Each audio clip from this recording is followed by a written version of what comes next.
Então, boa noite, gente.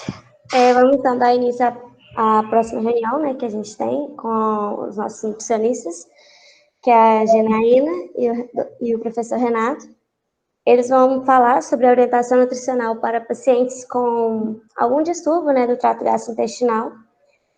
E aí eu passo a palavra para eles. Oi, gente, boa noite. Meu nome é Janaína Liviano Vieira, sou nutricionista, né? Alguns já me conhecem. Vou estar aqui hoje com vocês, junto com o professor Dr. Renato Nunes, para falar um pouquinho para vocês sobre alguns temas dentro da queixa gastrointestinal. Existem várias queixas, né? A gente tentou separar algumas doenças mais do cotidiano, mais da prática clínica. Você quer começar, Rê, ou eu começo? Pode começar, porque a gente dividiu, né? Foi desbiose, diarreia, constipação, diverticulite, doença celíaca, síndrome fúngica, intestino como órgão imunológico de inflamação e alergias imediatas e tardias. Então, na sequência, você começando fica mais fácil. Tá. Então, gente, como vocês solicitaram lá, né, que teve uma enquete, né, que a Ananda me pediu, né, vocês fizeram uma enquete, e aí vocês queriam orientações nutricionais para essas queixas. O que vocês esperam? Quais são as queixas que vocês têm no consultório? Só para ver se a gente dividiu mesmo dentro do que vocês estavam imaginando. Você quer falar, Ananda, quem votou? Só para a gente ter um norte aqui, para ver se é isso mesmo que a gente tinha imaginado. Algumas que a gente vê muito é dispepsia, gastrite, refluxo. Uhum. Tá, algumas beleza. Mais gerais, muito frequentes, tá. Né?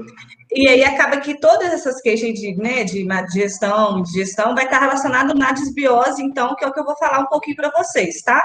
A gente não trouxe separadamente a azia, né, que é a dispepsia, gastrite, a úlcera, não, porque isso vai estar dentro da desbiose, e a desbiose leva a essa sintomatologia, beleza? Bom, gente, o que é a desbiose, né? Tão falada aí pelos nutricionistas funcionais, né? E na prática clínica eu pego praticamente 90% dos pacientes têm desbiose. A desbiose é uma alteração intestinal, né? E o que pode levar a essa desbiose? Pode ser aquele paciente que está constipado, pode ser aquele paciente que tem uma síndrome do intestino irritável, uma hipocloridríase, uma hipercloridríase, né? Isso tudo pode ser sintoma relacionado aí à desbiose. É uma alteração na questão toda da microbiota intestinal, né? Então, a gente antigamente falava flora intestinal, né? Que hoje a gente diz microbiota intestinal. E a gente pode ter essa desbiose não só no intestino.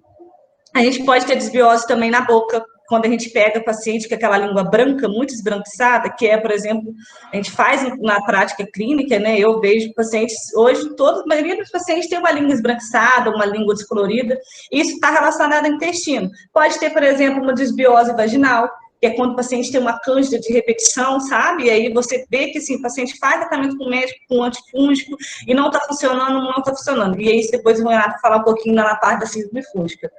E essa desbiose, ela pode estar relacionada também na pele. Então, por exemplo, paciente com dermatites, essas ites, muitas vezes também é um tipo de desbiose. Porque quando você vai avaliar o intestino do paciente, como que está esse intestino desse paciente? É só fazer evacuação todos os dias no formato tipo 4, né, que a gente usa essa escala de Bristol aqui no consultório. É só fazer cocô, por exemplo, todos os dias aqui, no formato de salsicha, que vai ali diariamente, quer dizer que você não tem desbiose? Não. Evacuar todos os dias é o básico para você estar ali com o seu intestino funcionante. Mas avaliar, por exemplo, é um paciente que tem muita dispepsia, por exemplo. E aí, o que a gente pode fazer para esse paciente que tem muita azia, muita eructação, almoçou e fica rotando, e aí você vai entrar só com omeprazol, e aí, né, a gente não, né, vocês vão medicar o omeprazol, e aí o que acontece, né, e a gente vai entrar no estômago. A classe dos óleos, omeprazol, pantoprazol, o que eles vão agir? Eu sempre brinco aqui no consultório, de uma forma bem leiga, que é como se fosse um esmalte da unha. Então, eles vão criar essa película no nosso estômago. Só que por baixo disso, você vai diminuir a absorção de várias vitaminas. Então, por exemplo, vai diminuir a absorção de B12. No idoso, por exemplo, você vai aumentar essa biodisponibilidade de alguns nutrientes. Na verdade, vai aumentar a disponibilidade do fármaco do omeprazol. Então, isso vai levar a deficiência B12, deficiência de cálcio, por exemplo, sabe? E aí o paciente nunca melhora. Porque se ele para de tomar, por exemplo, omeprazol e pantoprazol, ele volta a ter a crise de novo. Então, você não atuou na causa. E aí, muitas das vezes, a causa é o consumo de refrigerante, o consumo de fritura. E aí, por exemplo, existem várias plantas que a gente gosta de trabalhar, né? Que é uma das que eu mais gosto, quando o paciente tem essa hipocloridrias, por exemplo, que é a baixa produção de ácido clorídrico, por exemplo, você entrar com um chá de carqueja, dente de leão, o alecrim antes do almoço, sim, eu vejo muito resultado na prática, quando você faz um chazinho de alecrim, para os pacientes, que é aquele paciente nauseado, sabe? E aí você faz um chá de alecrim antes do almoço. Tem outros tipos de plantas também que a gente consegue atuar. Mas sempre na causa, né? O que está causando aquela gastrite? O que está causando aquela asfixia? Porque só na medicação, muitas das vezes a gente não consegue ter o resultado. E aí na nutrição funcional, a gente tem que aliar muita parte da alimentação. Porque senão vai ficar sempre aquele paciente polimedicado, e aí vai e fica tomando omeprazol por 10, 15 anos, e aí você vai ver a B12, os pacientes a 150. Tá? Então, assim, a B12 é tipo, paciente que faz uso a longo prazo de omeprazol tem deficiência de B12, e aí é uma coisa que tem que ficar bem atenta mesmo, assim, e aí chega aquele paciente, né, com fadiga, com cansaço, com falta de disposição, mas aí é um outro tema, tá? Então, o que pode causar essa desbiose? O que pode causar todas essas alterações gástricas, intestinais? A alimentação, fatores externos, como, por exemplo, a gente está muito exposto aos xenobióticos, né, que são as toxinas externas. Então, o alimento só no plástico, garrafinha de água no plástico, os potes de plástico, alumínio, né? Então, a gente tem em constância exposição, por exemplo, a desodorante à base de alumínio. Esse alumínio, por exemplo, desodorante, ele entra em contato com a nossa pele. E aí? Como é que fica? Né? Então, esses fatores externos também podem estar relacionados. O estresse, né? Quem não anda estressado hoje aí, que não tem uma gastrite, é quase bem perceptível isso aí. O paciente assim, eu tenho uma gastrite emotivo, assim, se eu fico estressado, ataca meu estômago, por exemplo, ou o intestino, me dá diarreia. Né? Então, essa questão emocional também está bem interligada. E também o próprio uso excessivo dos medicamentos, né? A gente sabe que, por exemplo, o antibiótico, quando você consome antibiótico a longo prazo, o que vai causar esse antibiótico no seu intestino? Ele vai destruir tanto as bactérias gram-positivas quanto as bactérias gram-negativas. Ou seja, acaba com a sua microbiota intestinal. E aí, o que você faz? Você tem que recuperar essa microbiota. A gente fala que a cada tomada de antibiótico, você demora de 6 meses a 1 ano para você recuperar seu intestino. Então, por exemplo, um bebezinho que foi exposto a antibiótico 6 meses de idade, você imagina. E aí, estudos mostram que esses bebês que foram expostos ao uso de antibiótico, o MC dele lá na frente tem que ser maior.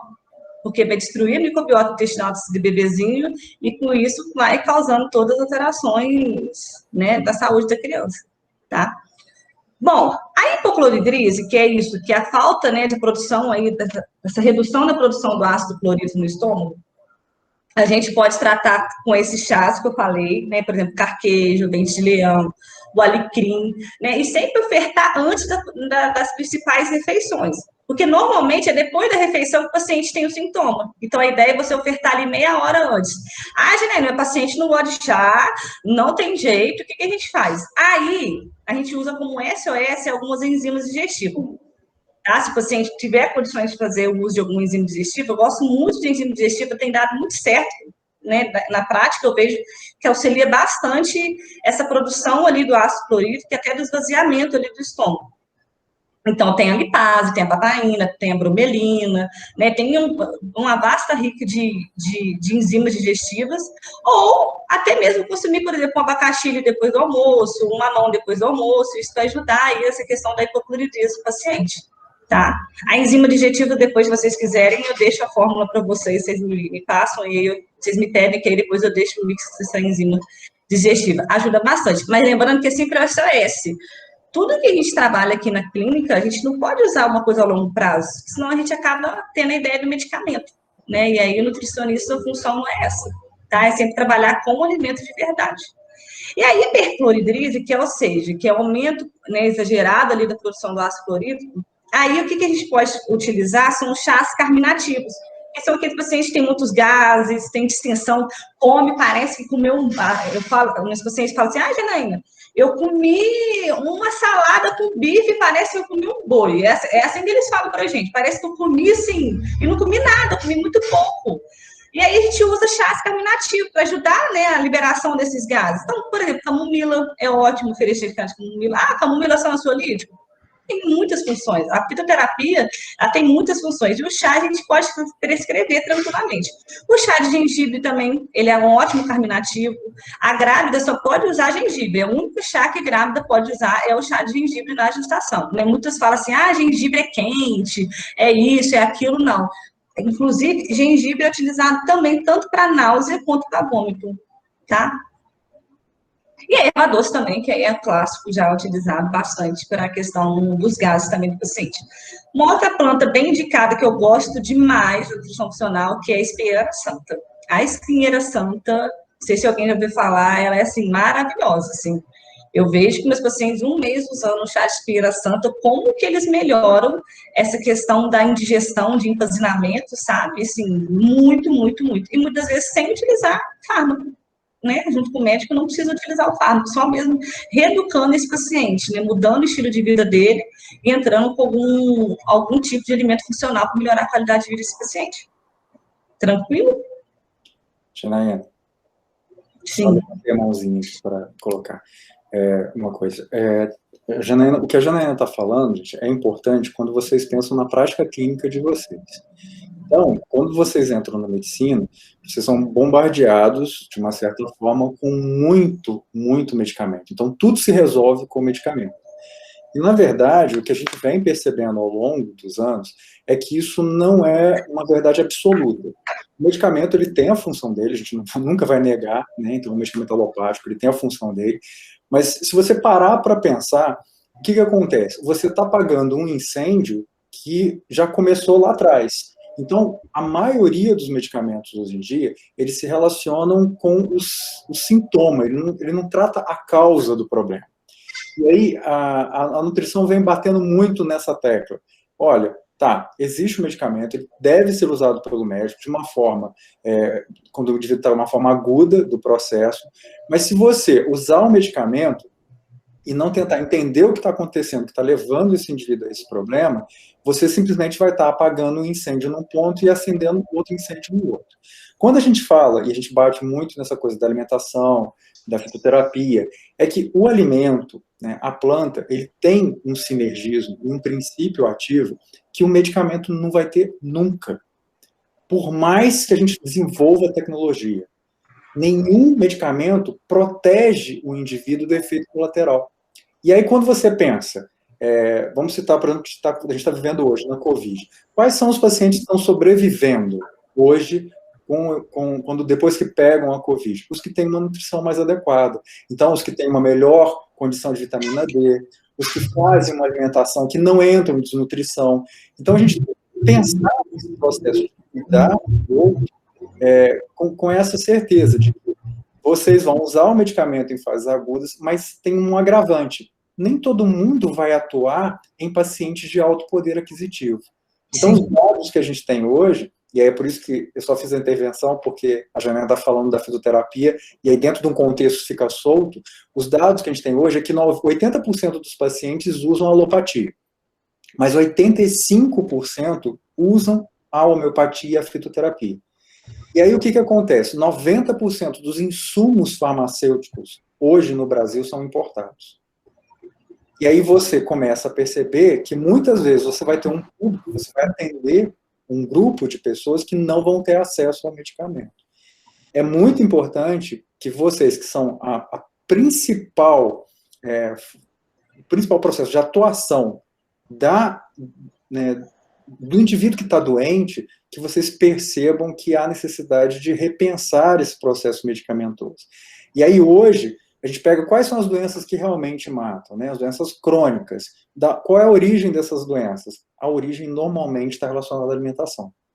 Então não adianta, tudo isso que a Janaína está falando, não adianta você medicar, não adianta você colocar fitoterapia se você não mudar a alimentação desse indivíduo. Aí a gente entra num problema técnico, né? Porque da mesma forma que o nutricionista não pode prescrever medicamento alopático, vocês também não podem prescrever dieta. E aí é injusto um invadir a área do outro. né? Então, o que que acontece? A desbiose, eu não sei se todo mundo sabe o que é, só me dá um ok, porque já entrou de sola no assunto. Todo mundo sabe o que é uma desbiose? Sabe, né? Beleza. Então, a desbiose, ela não se cura, por exemplo, com o uso de probióticos. O probiótico vai dar um start para você começar a tratar, mas ele não vai curar de sua desbiose. A desbiose não é uma doença, né? Ela é uma situação clínica, mas a gente fala que ele vai eliminar a desbiose. A única coisa que vai fazer você reverter o processo de desbiose é o aumento das fibras, diminuição de produtos industrializados, diminuição de açúcar refinado, e aí sim você começa a ter uma melhora dessa microbiota, e aí a gente passa para um outro processo que é o microbioma. E aí a gente vai falar da síndrome fúngica. Porque a microbiota intestinal é só um pedaço de todo o microbioma que a gente carrega. E aí tem que estar atento nisso. Então, vocês vão ver muito a nutrição falar nisso. Olha, comida, planta. Por quê? Por conta do sinergismo.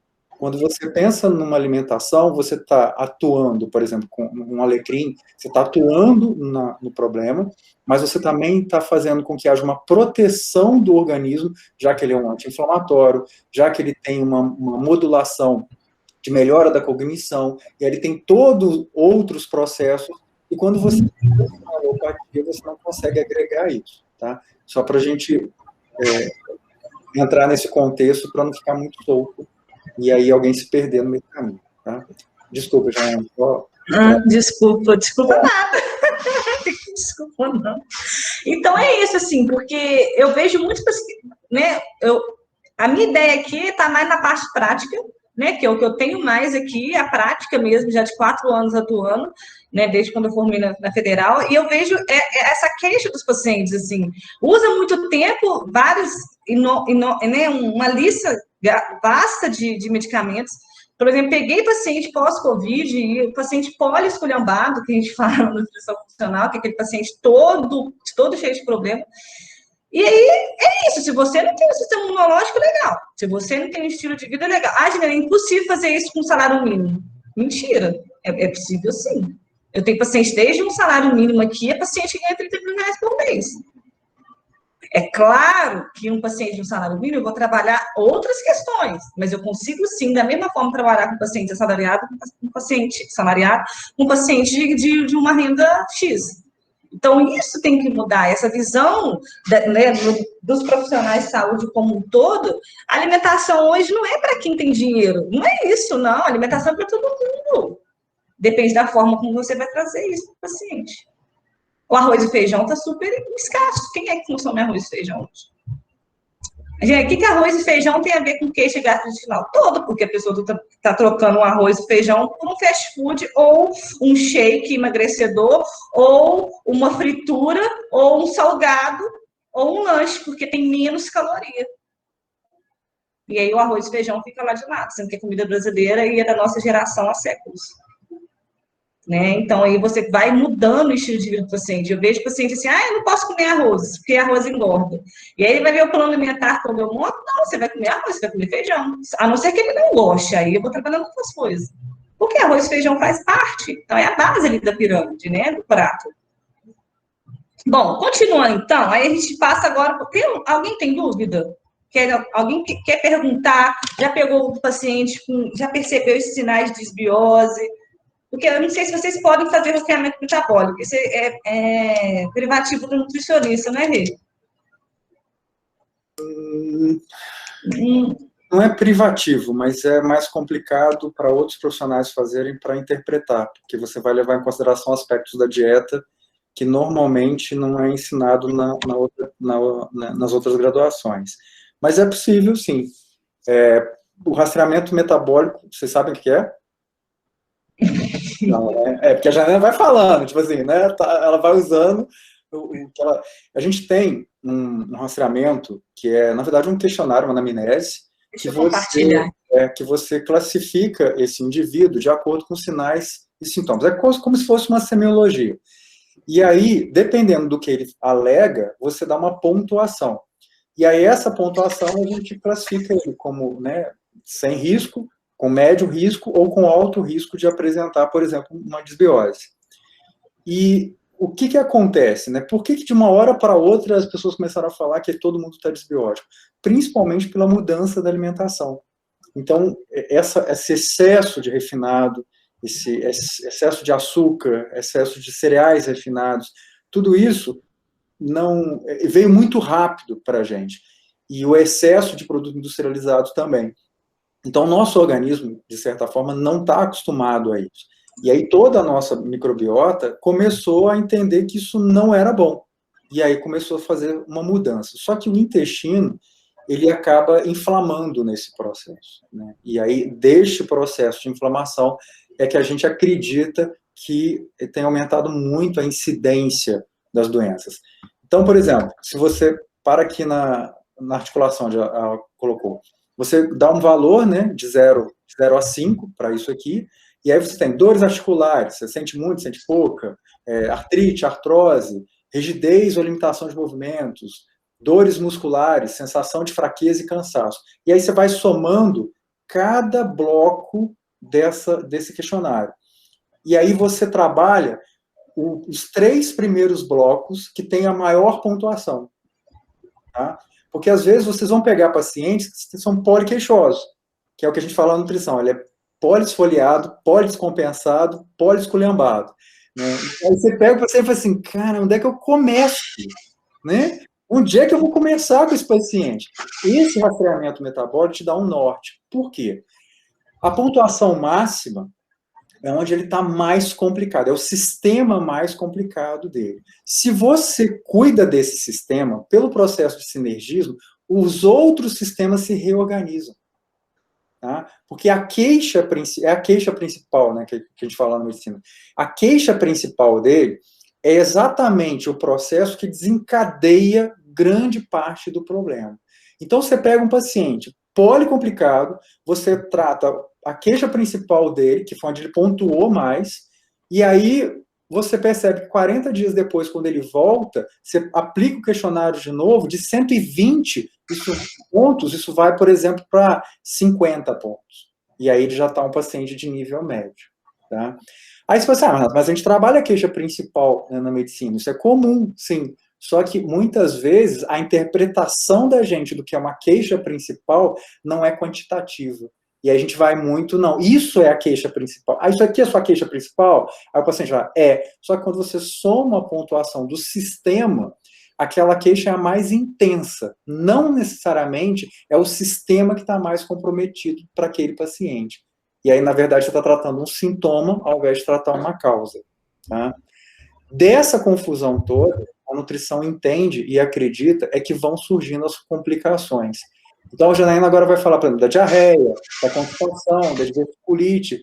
Tudo isso é uma consequência de uma má alimentação que causa um processo inflamatório, que causa uma desbiose, e que aí você começa a agravar o problema. Então, vocês vão observar que, assim, alguns pacientes dizem, não, tem hora que eu estou constipado, aí, de repente, eu começo a ter diarreia, aí eu fico constipado de novo. Paciente HIV, isso é, rotina para a gente. Por quê? Porque a inflamação do HIV, ela é principalmente intestinal. Então, quando você pensa assim, que o paciente tem muitas queixas intestinais, você tem que pensar muito na alimentação desse paciente. E você vai, né, eu vou falar lá na frente, quando a gente falar de alergias imediatas e tardias, muitas vezes ele vai ter que abrir mão de um certo alimento para o resto da vida, porque ele já foi lá na infância, ele já foi sensibilizado e agora ele está simplesmente manifestando os sintomas dessa sensibilização. Tá? E aí o que a gente tenta entender, a gente só está tentando ainda, não tem como provar isso, é por que essa sensibilização aconteceu tardiamente. Por que lá na fase adulta, a Fernanda comia 3, 6 pães de sal por dia, agora come um pão e tem uma barriga distendida. Ou seja, você foi sensibilizado, algum processo de estresse ou de inflamação desencadeou esse processo agudo, e a partir de agora, ela não se sensibiliza mais. Para o resto da vida dela, ela vai ter que tirar o trigo. Ah, ela ficou celíaca? Não. Ela não está celíaca. Só que ela está sensível ao trigo. E aí, todas as vezes que ela consumir o trigo, o organismo vai entrar no processo inflamatório. Tá? E aí, o que acontece? Não tem uma forma de tratar isso. Você vai dar o quê? Anti-inflamatório para esse paciente pro resto da vida? Como é que você vai fazer isso? Né? Não tem como. Você vai ter que tirar esse alimento. E aí você vai ter que fazer o estudo do entendimento de qual alimento está causando isso. Ah, Renato, mas às vezes a pessoa que tem alergia ao trigo tem alergia ao leite também. Porque esses são alimentos naturalmente inflamatórios. Leite, trigo, carne, açúcar, tudo isso inflama. Se você consumir em excesso, você vai inflamar. Se você for sensibilizado lá na infância, você pode desenvolver uma intolerância. Essa intolerância passa, então, depois a ser uma alergia, que a gente chama de alergia tardia. Né? E aí você tem todo o processo de histocomplemento, todo aquele desenvolvimento de antígeno, anticorpo, que faz uma confusão no seu organismo. E aí é isso que a Janaína vai começar a explicar e eu vou terminar explicando lá na frente para você. É muito legal essa parte do leite, por exemplo, porque muitos pacientes chegam para mim e dizem, eu fui diagnosticada com intolerância à lactose. Aí até desmistificar que o problema não é a lactose, demora aí umas 2 horas na consulta para ele aceitar. Porque não é só trocar o leite de vaca, por exemplo, né, por uma opção de leite de vaca zero lactose. Porque ele vai continuar com sintomas. Só vai ficar um pouco. Ele melhora, mas não 100%. E aí, quando você tira realmente leite de vaca desse paciente, que, por exemplo, um paciente asmático, um paciente que tenha diarreia, né, que eu vou aproveitar e já falar da diarreia, né, e aí você tira esse leite de vaca do paciente e substitui por outro leite vegetal. Não tem condições de comprar leite vegetal. Então, a gente faz outra coisa. Faz suco, né, faz o leite. Eu sempre dou a opção, por exemplo, do leite de porco, esse de garrafinha, que é uma opção barata. É um tipo de babaca aqui, né? É uma opção barata. É porque a gente não pode indicar barata. Então, eu sempre deixo várias coisas aqui no consultório para os pacientes. Paciente, eu vou falar para mim, uma garrafinha dessa R$5. Vai tomar todo dia? Não precisa ter a monotonia alimentar de um alimento todo dia, de 1 litro de leite de vaca todos os dias. Né? E aí você vai fazendo as trocas. Aí, no caso, o nutricionista, né? É legal ter esse tipo de multidisciplinaridade, né? Ter o médico junto com o nutricionista e aí com o paciente estressado, terapeuta, isso é muito importante, que eu acho que essa é a ideia do grupo de vocês, né? Que eu vejo e isso dá uma motivação para nós nutricionistas, né? Que a medicina ela está mudando também um pouco desse contexto de ser mais integrativo, né? Isso é o mais bacana e isso eu vejo no projeto de vocês, né? Até para, né, aproveitar e parabenizar, porque isso está difícil, assim, de ter essa integração médico, paciente, nutricionista, as outras áreas, sabe, psicólogo, fisioterapeuta, né? Eu acho que essa é a proposta real do grupo de vocês e está sendo maravilhosamente muito bem recebido por todo mundo, né? Então, gente, a diarreia, existem vários tipos de diarreia. É um paciente que teve diarreia porque teve uma intoxicação ou é um paciente que ele vive com diarreia? Eu já peguei paciente que ficou 30 dias com diarreia. E aí você tem que ir na causa o que é que está causando aquela diarreia. Já foi no médico, é porque ele tem uma SOP, uma síndrome do ovário policístico, e aí ele vai ser tratado com metformina, e aí vai dar mais... O que é? Né? E aí, quando você vai descobrir, muitas das vezes está relacionado a esses 2 alimentos inflamatórios que o Renato estava falando. E aí você vai dessensibilizando esse paciente, a gente pode, né, nós nutricionistas, a gente pode utilizar, por exemplo, uma estratégia que é o Food Maps, que a gente consegue ali tirar os alimentos mais, que vão causar mais gases, que vão causar mais desconforto. Não é um protocolo fácil, não é, a gente faz o Food Maps desde 15 dias, não é porque você tira alho, você tira cebola, você vai falar para a pessoa tirar alho e cebola da alimentação. Né? Aí você pode usar outras estratégias, até o Renato tem bastante dica com relação a isso, mas assim, mas dá muito resultado. E aí você vai introduzir alho e cebola depois? Não, aí você tem que fazer uma reintrodução desses alimentos, de forma gradativa. E aí a diarreia, quando é uma diarreia nesse contexto, por exemplo, de uma síndrome do intestino irritável, você vai avaliar o que está causando. E muitas das vezes é o que o paciente mais gosta de comer. O que ele mais gosta de comer está causando alguma dessensibilização, que é isso que o Renato fala da parte imunológica. Né? E aí a gente consegue tratar com Food Maps, a gente consegue tratar, por exemplo, com uma fibra da goma cassia, biomassa da banana verde, eu utilizo assim praticamente com todos os pacientes, quase todos os pacientes eu utilizo a banana verde. E hoje não precisa mais cozinhar a banana verde e fazer aquilo tudo na panela de pressão, não. Porque a fibra está na casca, no amido resistente. E aí você tem que ser aquela banana bem verde, de preferência orgânica, né? Tem que ser uma banana aí de mercado. Você corta a banana em rodelinha, congela. E eu coloco a opção, por exemplo, colocar num suco de frutas. Isso já começa a modular o intestino desse paciente, já começa ali melhorar a microbiota desse paciente e a diarreia vai diminuindo, gente. Impressionante, ela vai diminuindo bastante. Janaína, deixa eu te perguntar, você estava falando que vai tratar com o quê? Eu não entendi o que você falou a palavra. O quê? O Food Maps? É. O que? Você não entendeu o que é Food Maps ou o que? Isso aí. O Food Maps é porque, assim, existem vários tipos de planejamento alimentar para o paciente. Tem low carb, existe jejum intermitente, existe a dieta da proteína, que é a dieta cetogênica. Cada estratégia alimentar dessa é específica para o paciente.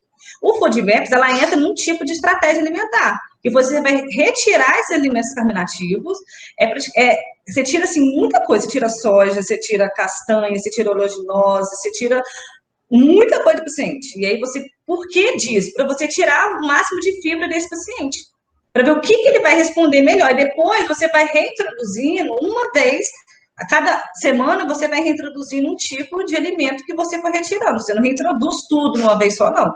Você vai reintroduzir. Então, por exemplo, se você tirou a carne vermelha do paciente essa semana, ele vai ficar 2 semanas sem consumir a carne vermelha, você vai reintroduzindo 2 vezes por semana. Você reintroduz ali umas 3 colherinhas de sopa de carne vermelha. Até ver se ele tolerou. Tolerou. Porque a ideia da Food Maps é você dessensibilizar para depois você neutralizar. Você retira o alérgeno, limpa, depois você vai reintroduzindo para ver se ele aceitou ou não aceitou. O Food Maps, Fernanda, é uma estratégia nutricional quando você tem, por exemplo, síndrome do colo irritado, doença de Crohn, intestino... Retocolite, qualquer coisa que o indivíduo come, ele passa mal. Aí o que você faz? Você avalia os alimentos que são inflamatórios, retira todos esses alimentos que podem causar alguma agressão. Aí esse grupo de alimentos que causa essa inflamação, a gente chama de Food Maps. Então, se o alimento é rico em Food Maps, ele vai causar um problema a esse paciente. Então, você retira e faz uma alimentação de baixa quantidade de Food Maps. Tem tabela para isso, tem até programa de Food Maps para você... Tem aplicativo. É legal. E aí, só que é muito restrito. Só que o que você faz? Você deixa um tempo, trata esse indivíduo, diminui a inflamação dele. Aí vem todo o processo. Como é que você vai diminuir? Né? Aí a Maria Clara fala assim, vamos dar um anti-inflamatório para ele para diminuir a inflamação. Não vai funcionar. Então você vai entrar com uma cúrcuma, com gengibre, tudo que você puder usar em pouca quantidade para tirar esse processo inflamatório, e aí você introduz um alimento em pouca quantidade por vez. E você não faz a combinação de alimentos com alto Food Maps. Então você coloca 2, 3 alimentos ao mesmo tempo. Por exemplo, é como se você juntasse feijão, brócolis, amendoim e repolho. Você vai acabar com o indivíduo. Imagina um indivíduo com intestino irritável comendo esse tipo de alimentação. É claro que é. Tá? Então, você vai fazendo as escolhas. E aí vai fazendo a educação nutricional desse indivíduo para que ele aprenda a identificar os alimentos que mais agravam. Qual é o problema? Não existe uma listinha que você possa entregar para todos os pacientes e falar assim, você não consome isso aqui, porque cada um responde com uma intensidade e a uma quantidade de um determinado alimento. Então, você tem que fazer a prova mesmo. E aí você vai fazendo esse processo. Com o tempo, ele tende a melhorar e a ter uma tolerância um pouco maior, mas ele nunca vai ter uma tolerância muito grande. Quando é que isso acontece, por exemplo? Mal da humanidade, obesidade, todo mundo quer emagrecer. O indivíduo vai e faz uma dieta hiperproteica, acaba com as bactérias do intestino dele, e aí, para acelerar o processo, ele toma, por exemplo, um chá de sene, de cáscara sagrada. O sene tem relatos na literatura que com 3 semanas você já corre o risco de causar um dano irreversível ao intestino. Tá? E aí, quando você pega essas fórmulas para emagrecer, quando a gente já não sabe, a gente olha, a gente começa a arrepiar, assim, tipo assim, nossa... Acabou com o intestino da pessoa. É meu paciente do futuro, não tem jeito, ele vai vir para mim. Por quê? Vai ter um diurético, né? Vai ter um moderador de apetite, vai ter ali um sênior, uma coisa assim e tal, e vai destruir o intestino desse indivíduo. E aí ele passa a ter um intestino sensível para o resto da vida. E aí ele vai ter que ter uma alimentação diferenciada, livre de FODMAPs, para o resto da vida dele. Nesse momento, esse paciente passa a ser crônico de nutricionista, entendeu? Porque não há mais o que fazer. Só a gente vai conseguir detectar qual alimento que você pode, qual alimento que você não pode, diante de uma imensidão. Eu também tenho que ver a combinação de alimentos que ele não pode. Porque um alimento potencializa o outro. Então, pensa o seguinte, se você pensa ali no ácido acetil salicílico, você tem um princípio ativo. Pensa num ovo. Quantos princípios ativos vai ter? Agora, junta esse ovo mexidinho com cenoura. Você mudou completamente o sistema. Para um indivíduo que tem um colo irritável, pode ser uma catástrofe. E aí você lança a mão de uma dieta baseada em baixo FODMAPs. Tá? Acho que agora ficou mais tranquilo, né? Depois você dá uma procurada, você vai ver a listinha assim, dos alimentos. É quase tudo que a gente come. Quase tudo. Pode comer arroz. gente. Só um exemplo dessa fórmula que o Renato estava falando, a paciente minha trouxe, que era orlistat com garcinia, com sênic e dosana. Ou seja, você utilizou um inibidor de apetite junto com um estimulante, junto com um laxativo. O que esse paciente vai absorver? Né? E aí ainda tem real, a paciente vivia no banheiro.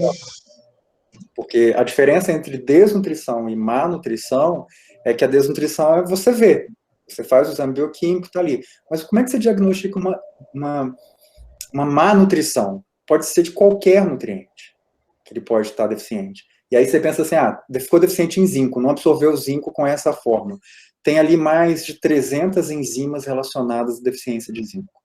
Desde enxaqueca aguda a depressão crônica. E aí, né, na prática clínica, a gente nunca vai pensar que aquela depressão daquele indivíduo é causa de deficiência de zinco. Tá? Então, a gente está sempre atento a esses processos. Tá? Tudo que vocês pensam hoje, estudam hoje sobre doença, a base é deficiência nutricional ou excesso de alguns tipos de nutrientes. Tá? E por isso que, muitas vezes, a Janaína vai falar muito de nutrição funcional, né? Que é um ramo da nutrição que estuda o metabolismo. Basicamente, estuda só as rotas metabólicas. E passa o dia inteiro olhando rota metabólica e vendo as interações, para entender o que está acontecendo com aquele indivíduo e qual é o nutriente que eu tenho que dar, qual é o modulador fitoterápico que eu tenho que dar. E aí a gente usa muito os adaptógenos, que são plantas que consertam o DNA da pessoa. Mas aí é uma outra coisa. Outra aula. Ficar o dia inteiro falando de adaptógeno. A Júlia perguntou como lidar com pacientes na situação de sensibilização no HIV, que tenha vulnerabilidade social e não consegue aprender ou seguir esses tipos de planejamentos alimentares. Vamos lá. O paciente HIV, ele é bem mais complicado que o restante, porque você consegue controlar basicamente o vírus no organismo, mas o vírus está muito proliferado no intestino. E aí no intestino, você tem um CD4H17, que é característico do intestino. O que o vírus faz? Ele entra exatamente nesse CD4H17 e aí diminui esse CD4. Com isso, esse CD4 é o que manda o sinal para o enterócito, lá no intestino, a célula do intestino, para produzir muco. Então, você tira toda a parte de proteção intestinal. Imagina, eu estou sem defesa do intestino, ok? Meu intestino não está reconhecendo os agressores que estão ali. Eu estou sem o estímulo para a produção de muco. E aí acontece o seguinte, pensa na microvilosidade, que é assim, do indivíduo HIV, essa microvilosidade achata, porque ela está inflamada, então ela perde a altura, e ela abre, porque as placas de desmossomos, plasmodesmos, não são tipo gap, lembra de biologia? Aquelas coisinhas que juntavam a célula, elas começam a ficar frágeis. A isso a gente dá o nome de intestino friável. É como se você, por exemplo, tivesse uma peneira, tivesse um furo na peneira. Ao invés de passar pelos buraquinhos e peneirar, agora está passando moléculas inteiras para dentro da corrente sanguínea. Imagina o caos que é isso. E aí esse indivíduo de baixa renda, com baixa adesão ao tratamento, quanto mais tempo ele demorar para iniciar o tratamento, maior a carga dele. Né? E isso é tranquilo. Então, a gente pode, por exemplo, conseguir fazer uma remissão técnica em indivíduos que detectaram e iniciaram o tratamento durante um tempo, né, curto. Quanto mais tempo ele demora para iniciar o tratamento, pior é o quadro inflamatório dele para sempre. Para sempre. Você não vai conseguir reverter isso. E aí, junto com essa vulnerabilidade, tem também a questão que a gente na nutrição fala, que é a questão social, por exemplo, de você poder ter no seu lixo um iogurte. O iogurte, ele simboliza para as classes mais baixas uma das relações de eu tenho alguma capacidade de comprar alguma coisa.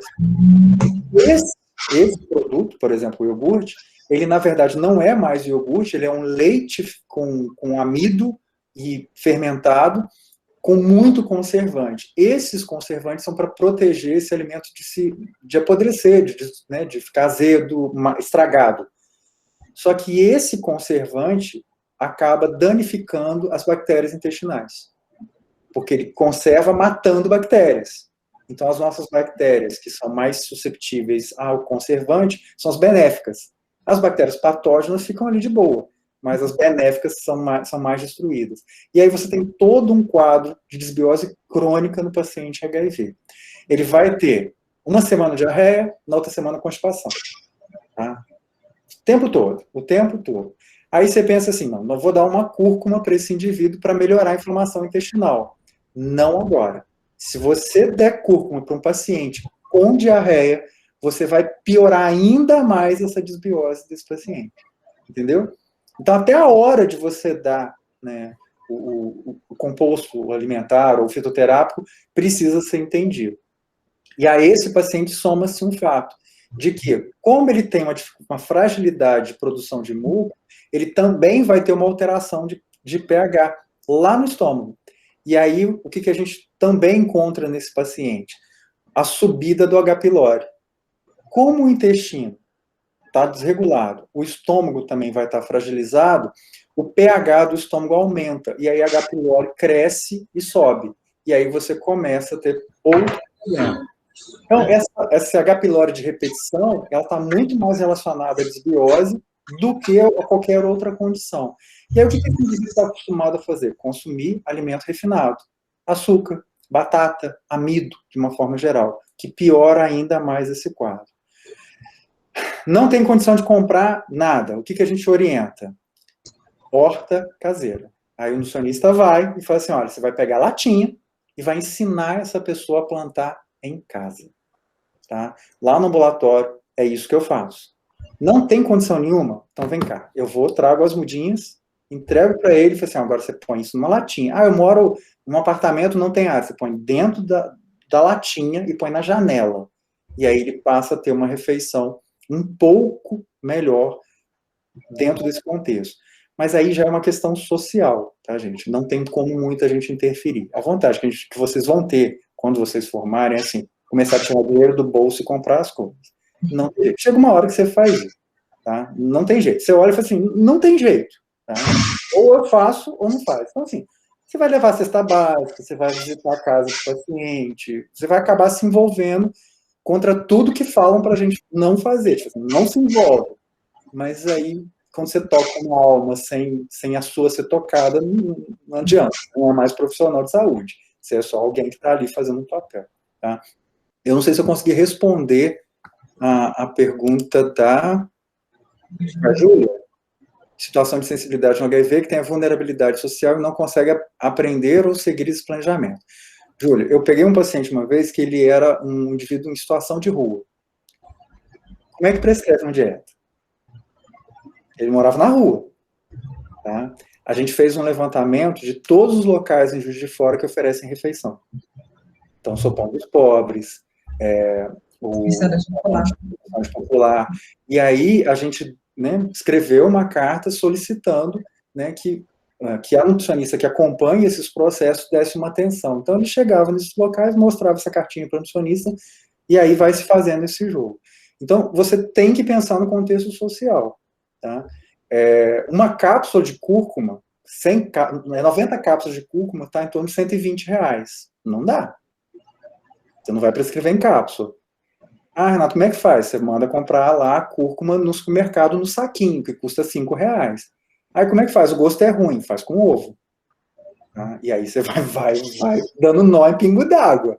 Então, o nutricionista tem que saber cozinhar, ele tem que saber entender de preparações, então tem que saber toda a parte técnica dietética, que a gente chama, né? E saber se aquele princípio ativo sustenta calor, sustenta frio, se oxida em presença de oxigênio, se precisa ser consumido com óleo, se não pode ser consumido com gordura, e a gente vai trabalhando nesse processo.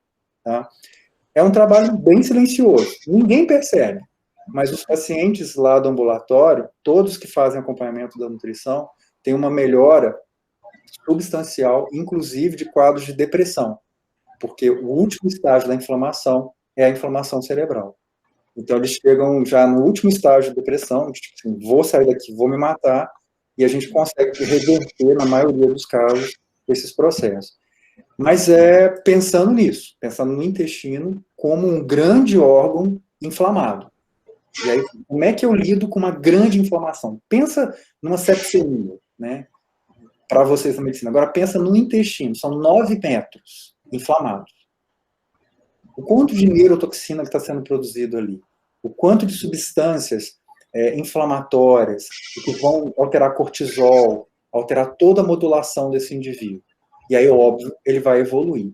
Vocês vão perceber ao longo da vida de vocês. Primeira coisa que acontece com uma pessoa inflamada, ela começa a ter episódios de diarreia e constipação. O paciente com Alzheimer, 2 anos antes de ele apresentar o primeiro sinal de Alzheimer, ele começa a ter constipação. Ele fica constipado por 2 anos. E aí ele começa a apresentar os sintomas do Alzheimer. Tá? Aí tá, beleza. Alterou o intestino. Próxima alteração bioquímica, colesterol. É o que vai alterar. Alterou o colesterol, você já começa a perceber que, assim, próximo passo, ou glicemia, que vai alterar, ou dor articular, ou tireoide. Aí são os 3 caminhos que você vai seguir. Ou segue os 3 de uma vez, que é o que vocês vão encontrar na vida prática de vocês. Tá? Então você vai ter que descobrir o que está inflamando esse indivíduo. E a partir daí, tratar esse indivíduo, fazendo um acompanhamento para saber. Por que a alimentação é o que mais inflama? Porque é o que a gente dá várias vezes ao dia. Tá? Pare e pensa, quantos pães você come por dia? Se você comer em um ano são 365 pães. Mas se você comer 2, são 720. Põe isso em peso. Agora manda o seu organismo metabolizar tudo isso. Todo dia. E o pão é um alimento inflamatório. Então é como se você pegasse uma agulha e furasse o seu dedo. Furei hoje. Furei de novo. Furei de novo. Furei de novo. Faz isso durante uma semana. O que acontece com o seu dedo? Não, Vitória, não se sente péssima, não. Vou parar. Parei. Parei. A alimentação ela é silenciosa. Mas quando ela vem, e aí não tem o que fazer. A gente vai fazer o que com a pessoa que está desse jeito, né? Você precisa descobrir o que está causando esse dano. A Janaína é um ótimo exemplo. Ela pode dar desses testemunhos de um profissional que virou para ela e falou assim: Janaína, você precisa parar de comer leite. Aí depois de uns 2 meses, agora você precisa parar de comer trigo. Ela pode dar o testemunho dela, do que ela fez, do que ela faz, o que acontece. Se eu tomo leite, não leite de vaca eu não tomo. Mas eu, por exemplo, comi um bolo daquele lugar tradicional de fora, que todo mundo ama, que tem uma memória afetiva enorme. Da meia hora eu começo a espirrar. Meia hora não, 10 minutos eu já começo a espirrar loucamente, por causa que eu sou muito sensível ao proteína do leite de vaca. E aí, se eu como leite hoje, a reação alérgica é muito rápida, é muito rápida. E aí vem o glúten para piorar, porque vem a questão da acne. E aí, junto os 2 agravantes aí, glúten e proteína do leite de vaca. Ficou claro, então, Júlia? Acho que sim, né? Vai lá, Janaína. Então, para encerrar, para o Renato entrar de novo aí na conversa. Com relação, né, vamos falar um pouquinho agora do intestino, na parte de constipação, né? Eu sempre falo assim, existem 3 tipos de intestino preso, né? Existe aquele intestino preso por falta de água, existe aquele intestino preso por falta de fibra, e existe aquele intestino preso preguiçoso, né? Que ainda existe até a medicina ayurvédica, que trabalha muito essa questão de plantas e tudo. Intestino falta de água é aquele intestino que normalmente, cadê minha escala de Gleason? É aqui, ó. Vai ser esse daqui, ó. Aquele intestino bem ressecado que a pessoa evacua carocinho todo dia. Mas assim, aquele com as fezes dura, que dói, o paciente às vezes queixa que sai até um pouquinho de sangue no papel. Isso aqui é tipo de intestino que a pessoa fica desidratada, toma 500 ml de água por dia, né? E aí é uma das causas, beleza, você vai ali juntando. Aquele intestino por falta de fibra, também é um intestino mais ressecado assim, então normalmente é água ou fibra, ou pode ser os dois juntos. E aí aquele paciente que não come fruta, aquele paciente que não come verdura, aquele paciente que não come folhas, sementes, né, semente de girassol, sementes de abóbora, que são riquíssimas em magnésio, né, e aí consegue melhorar a questão do intestino, até a relação de depressão que o Renato estava falando, essas sementes são riquíssimas em magnésio. E aí você começa a introduzir um pouco de fibra, e isso a gente consegue fazer de forma muito barata, tá? 100 gramas de semente de girassol e de abóbora é tipo R$2, um e pouquinho. Então, é algo que é bem acessível para todo mundo, tá? Não precisa suplementar isso, não. Isso você consegue fazer, ou até mesmo abóbora, tira a semente, tosta ela com sal, azeite ali, pode comer com petisco, ou mesmo colocar por cima da comida.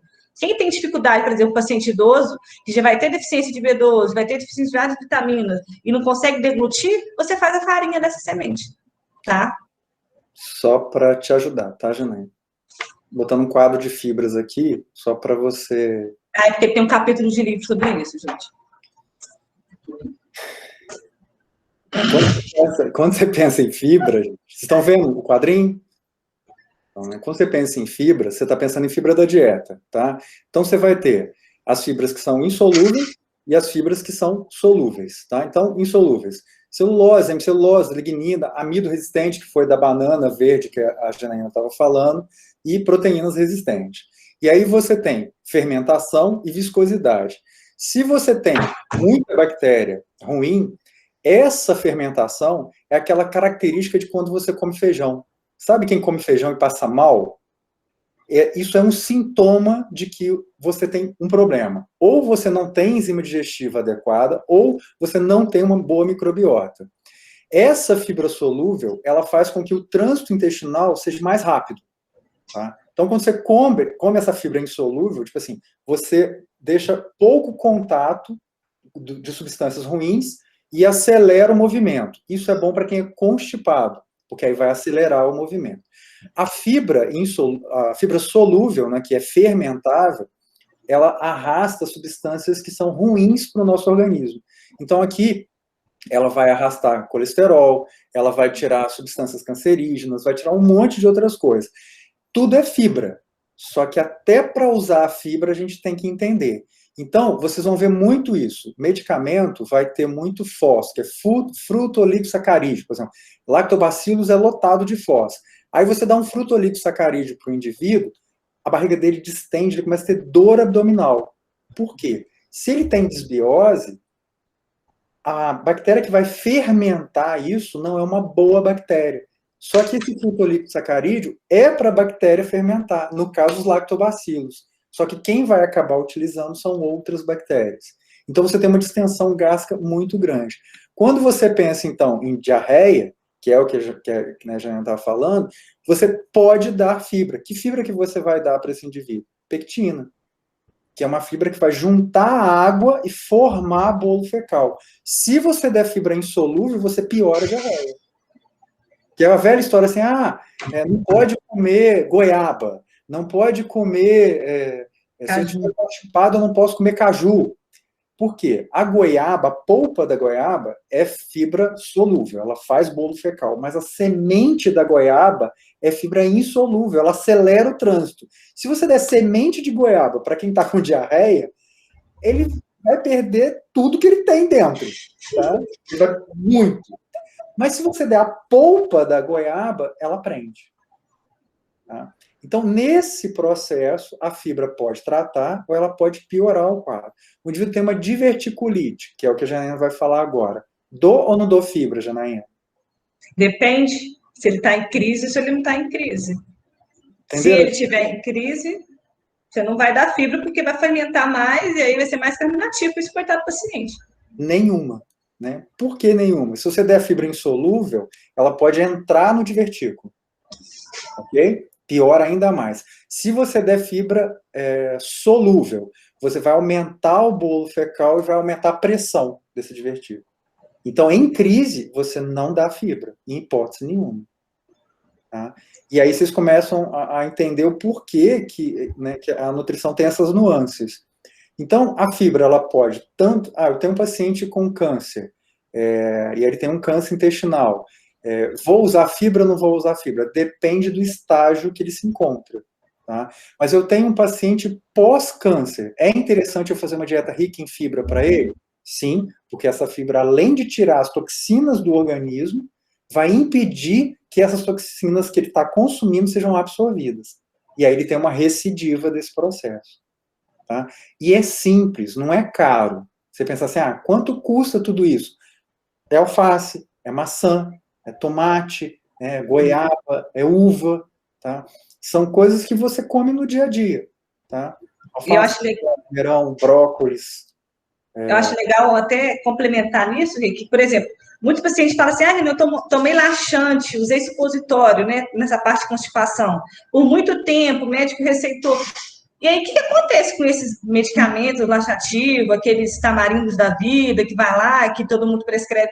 Isso vai destruir a microbiota intestinal dele toda, né? Porque as plantas laxativas, se você utilizar ela por um período de tempo, é uma coisa. Agora, você usar o supositório, por exemplo, como uma alternativa de constipação. Estou constipada uma semana, vou colocar um supositório para ir ao banheiro.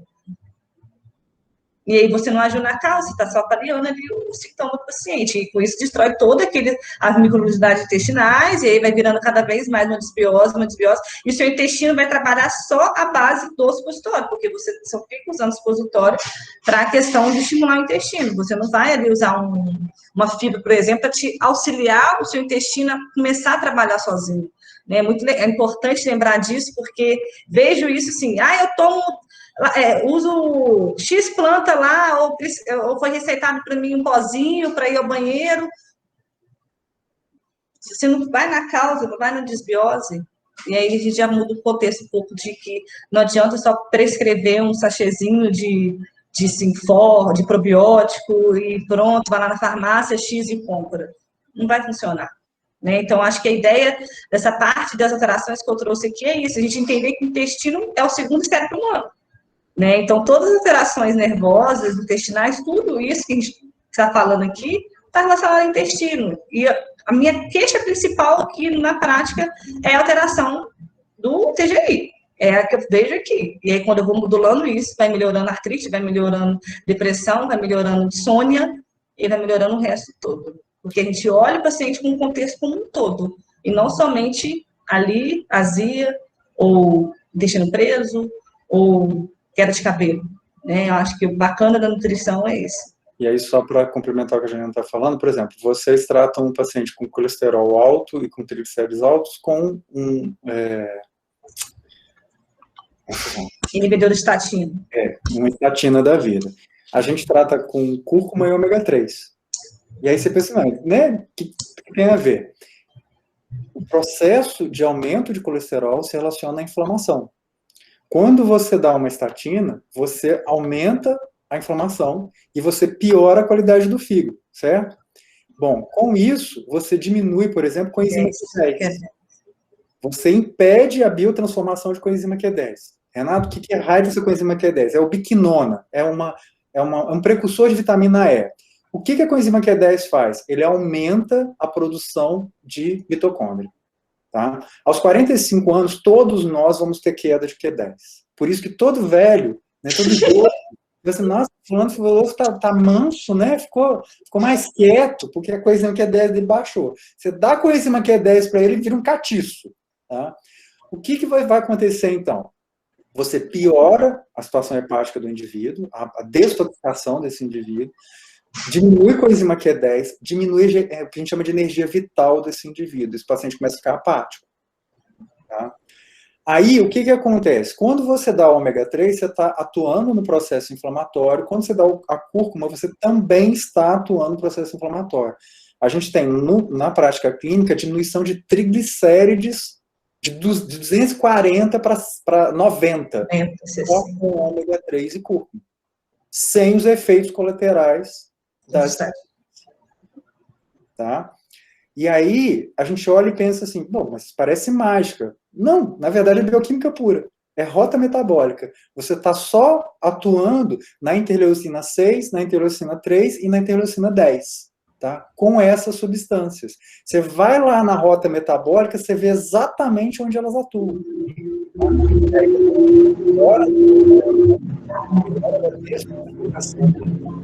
Que é tirada das toxinas, tá? E da inflamação. Aquela fibra que a gente deu, a gente dá também, só que a gente dá fibra solúvel. O que a fibra solúvel faz? Ela pega toda a parte da bile, todo o colesterol da bile, e faz um chiclete com aquilo, e arrasta para as fezes. Esse colesterol que ia ser absorvido novamente, não vai ser mais absorvido. Só que aí, você precisa fazer bile lá no fígado, né, para a vesícula biliar. Ela cata da corrente sanguínea. Automaticamente o colesterol vai baixando. Tá? Você diminui o colesterol com a fibra, melhora a inflamação com a cúrcuma e com o ômega 3. E aí o indivíduo sai desse quadro com uma proteção e não com um efeito colateral. Então, isso é o que a nutrição tem feito hoje em dia. Aí é lógico, vocês vão virar e falar assim, mas eu quero isso. Isso vocês podem fazer. Não tem problema nenhum de vocês fazerem. Tá? E é muito legal porque, assim, é essa combinação que dá o resultado que a gente quer, que é uma saúde mais plena, um indivíduo mais... Aí você pensa, quanto que vai custar tudo isso? Bem menos que medicamentos, pode ter certeza. Exceto o ômega 3, o ômega 3 é caro. Não posso comprar ômega 3. Linhaça. Sardinha. Sardinha, linhaça. Aí você vai usar outros alimentos que são... A linhaça não tem ômega 3, ela tem uma substância que bioconverte em ômega 3 dentro do organismo. Tá? Então você vai usando esse processo. Que mais, Janaína? Só isso tudo. Vamos falar de síndrome fúngica, então? Alguém tem dúvida? Alguém quer perguntar alguma coisa? Vitória, vou te contar uma coisa. Eu sou alérgico a trigo e sou alérgico a leite, mas alérgico mesmo, tá? Hoje eu tô com pomada na testa porque anteontem eu comi um pão com ovo e queijo que a Janaína me fez raiva à noite e me fez comer um pão com ovo e queijo. Aí você imagina, eu comi o pão e o ovo e o queijo, né? Que tortura, né? Nossa. É horrível. E aí, o que acontece? A gente começou a desenvolver um monte de pãozinho. Então, a Janaína está com uma receita de um pão que eu levei 2 anos para conseguir fazer a receita, para ser um pão decente de você comer com água na boca. Ele não leva trigo, nem leite. Ó, pode passar essa receita para a gente, então. Por favor. Você aprende a comer outros sabores. Hoje eu não sinto falta nem de leite, nem de queijo. Tá? O trigo ainda é um problema. Mas aí o que eu faço? Na nutrição, a gente usa a vitamina C para inflamação. A vitamina C é um anti-histamínico. Então, toda vez que eu como queijo, que eu como pão em excesso, eu tomo 1 grama de vitamina C. Aí corta o efeito. Só que eu não posso fazer isso todo dia, né? Então, é de vez em quando. Senão eu ataco o rim e aí eu começo a ter cálculo renal por causa do excesso de vitamina C junto com cálcio. Tá? Então, tem sempre uma saída. O legal da nutrição é isso, a gente arranja uma saída. Ou a gente arranja, ou a gente vai para a cozinha fazer, você pode ter certeza. Tá? Mas dá uma coisa. O que é essa síndrome fúngica, que talvez seja um termo desconhecido, né, para a maioria de vocês? Não existe CID para isso, tá? Não é uma doença, não foi reconhecido. Quem primeiro começou a observar isso foram os nutricionistas. E como a gente não pode usar nada tópico, né, a gente não pode passar nada tópico para o paciente, grande parte dos nossos pacientes que têm desbiose tem também candidíase de repetição. Vaginal, tá? Fungo na unha, aquela língua branca, sabe, que você abre a língua do paciente, está aquela placa branca, azia, tá? Muita azia, distensão abdominal. E a gente começou a perceber que isso era constante. Tá. E pegava a alimentação desse paciente, rico em farinha refinada, amido e açúcar refinado e produto industrializado. Ok. Não chega-se a conclusão nenhuma, porque, né, tem gente que come assim e não tem nada. Tá, vamos investigar. E aí a gente foi para o silo de armazenamento do trigo. O trigo fica armazenado num silo quente e o fungo vai crescendo nesse silo. Então, quando você consome a farinha, ela está contaminada por fungo. Uma farinha de má qualidade vai ter uma contaminação muito grande. Só para vocês terem uma ideia do quanto isso é grave. A mesma farinha que fica no silo é também o mesmo feno que fica para o gado, que vai se alimentar no inverno do que foi colhido no verão. Só que no gado é um pouquinho pior, porque a condição higiênico-sanitária ali é péssima. E aí você vai ter crescimento de bactérias, né, que vão levar... A Janaína me ajuda porque eu estou sem comer, minha glicose está baixando. Que tem aflatoxina. Tá? Então, os leites que a gente está tomando hoje, eles têm mais aflatoxina, 6 vezes mais aflatoxina que o amendoim. E a gente fala assim, não come amendoim porque tem aflatoxina. Tem 6 tipos de aflatoxina. Os leites do inverno, não os do verão. Os leites do inverno, eles são riquíssimos em aflatoxina. Então, tudo isso, né, junto, vem para a alimentação da gente. E aí a gente desenvolve uma colonização de fungos, porque o pH intestinal está alterado, o pH estomacal está alterado. A esses sintomas, a gente dá o nome de síndrome fúngica.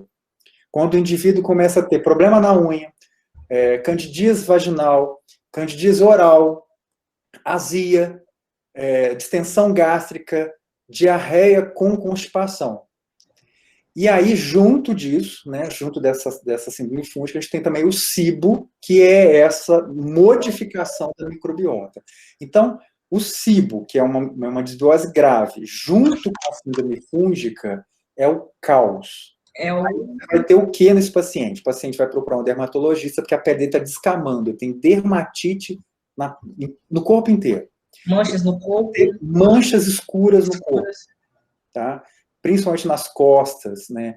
Eu vejo muito, toda vez que eu vejo um anúncio do Dove, eu lembro disso, né? Que a mulherada fala, porque a Dove clareia as minhas axilas. Eu falo assim, nossa senhora, baita da síndrome fúngica ali e tá passando água sanitária, né? Que para clarear a sua água sanitária.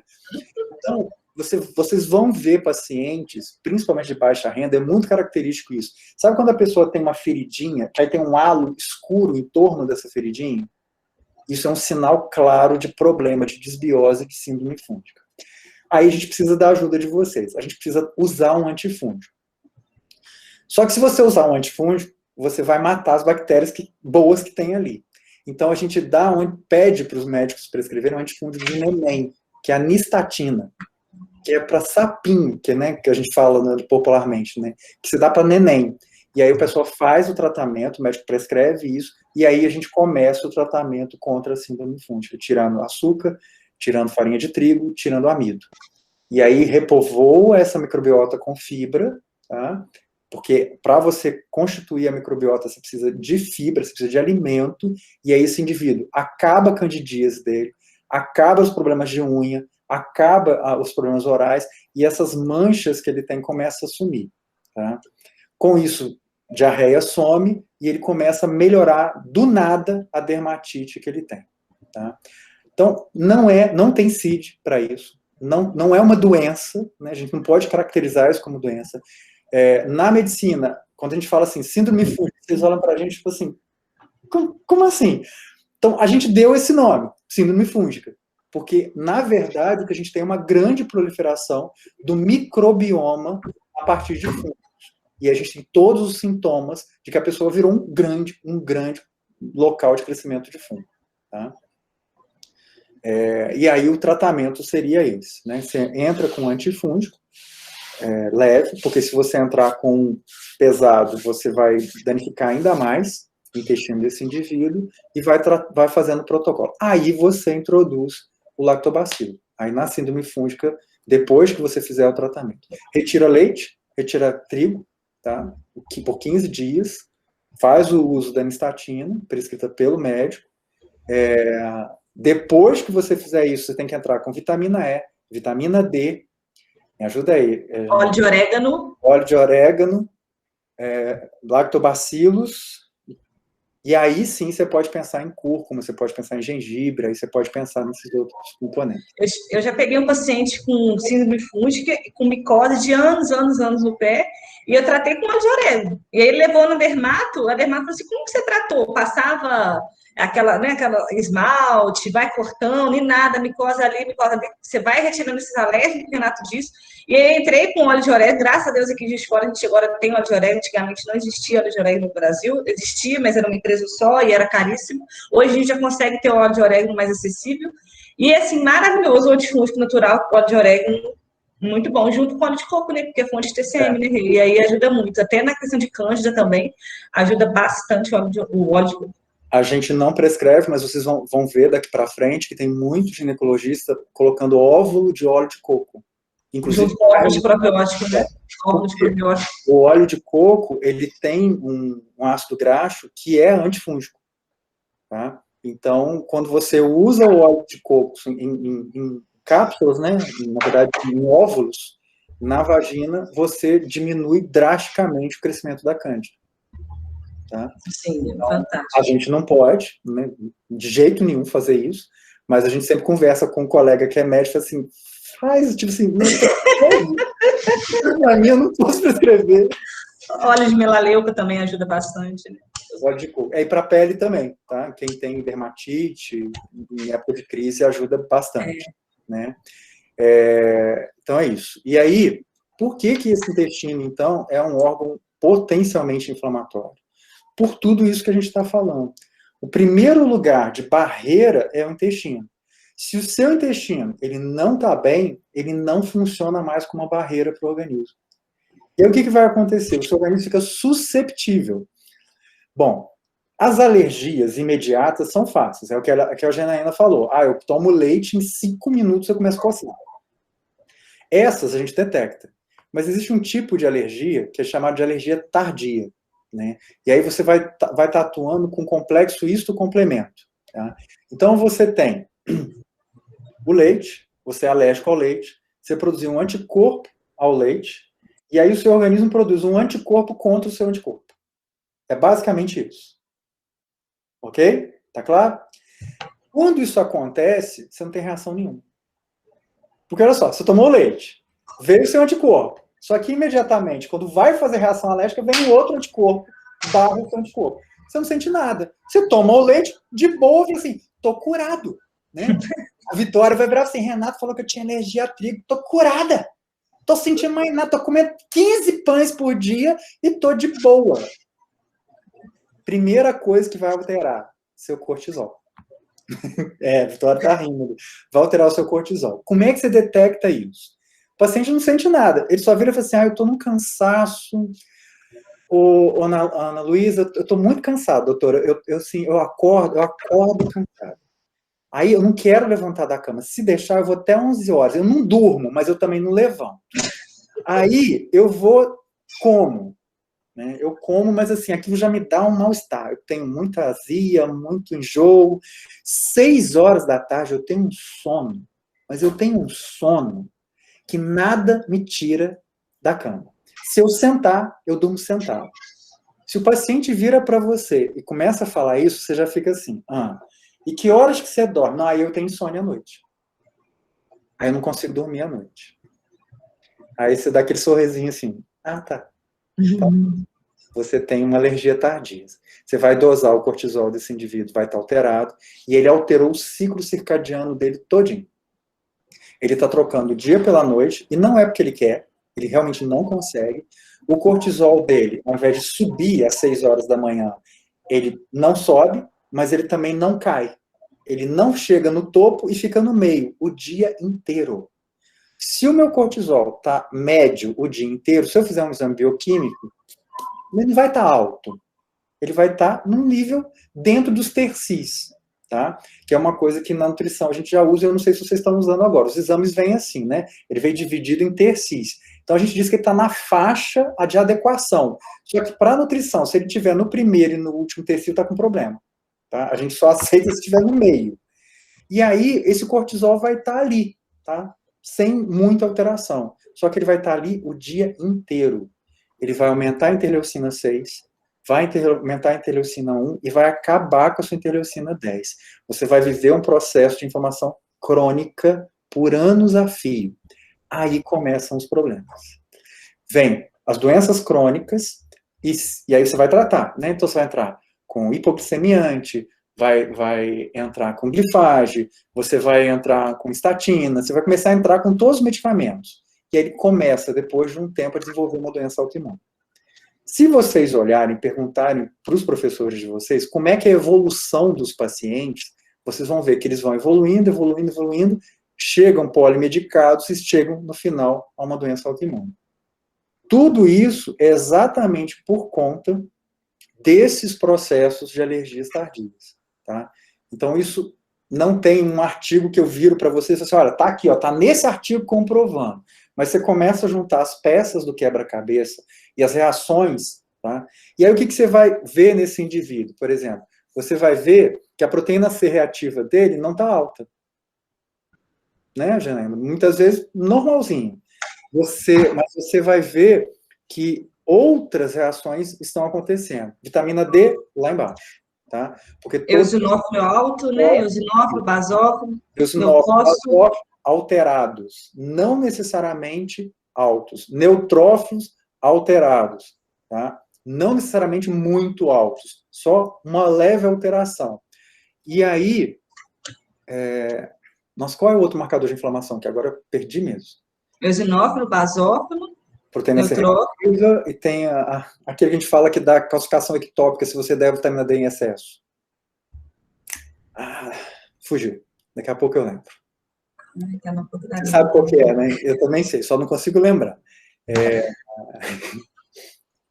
E aí o que acontece? Você vai estar polimedicando esse indivíduo, só que essa inflamação crônica ela não vai ceder. O medicamento vai piorar essa inflamação em alguns aspectos, dependendo do medicamento que você usar. PTH não, né? Não. É com T. Daqui a pouco eu lembro.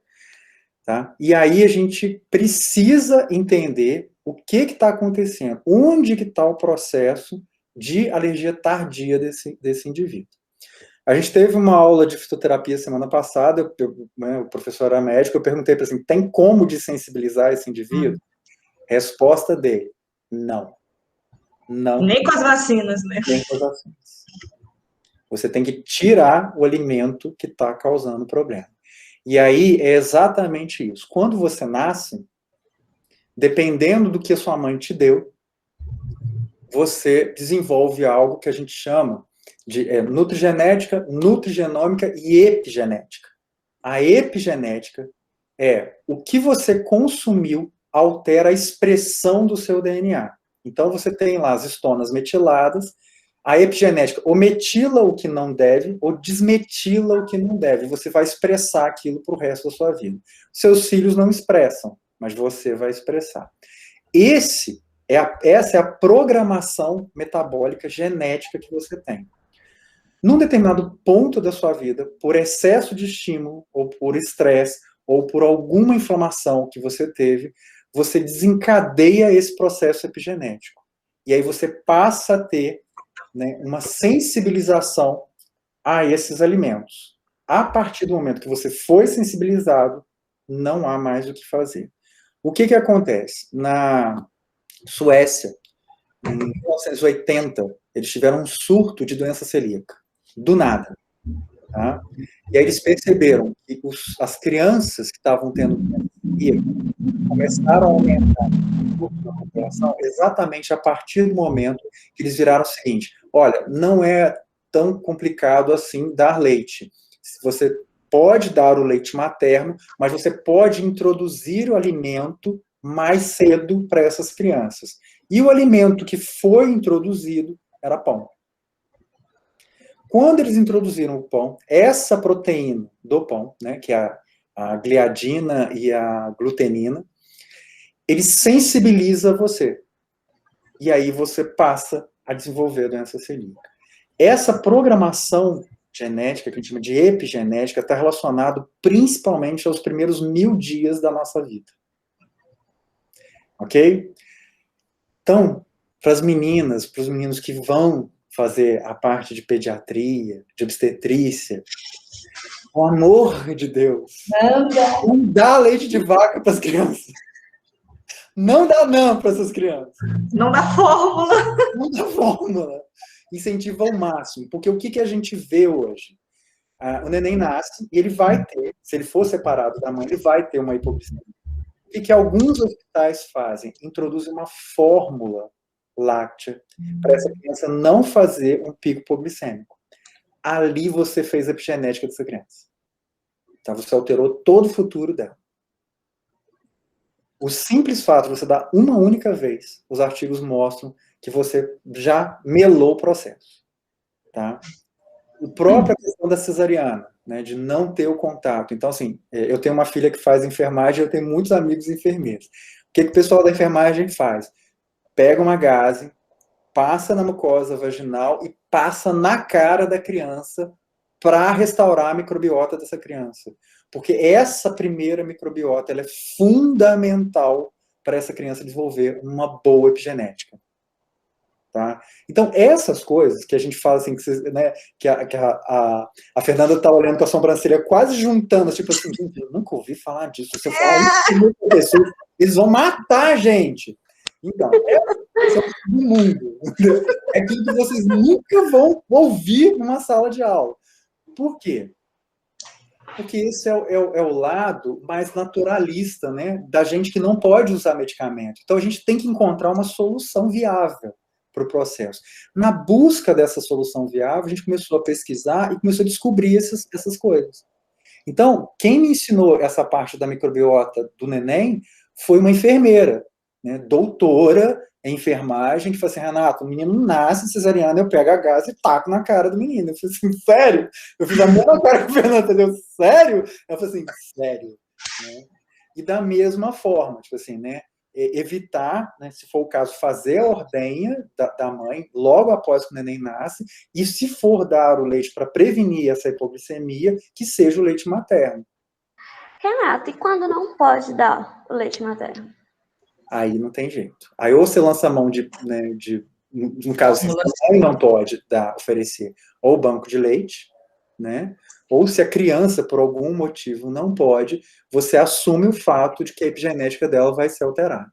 Ela vai ter mais predisposição à obesidade, mais predisposição a doenças crônicas, mais predisposições a alergias. Não tem jeito, não tem o que fazer. Assim, já tem que trabalhar no microbiota desse bebezinho desde pequeno. Desde pequeno.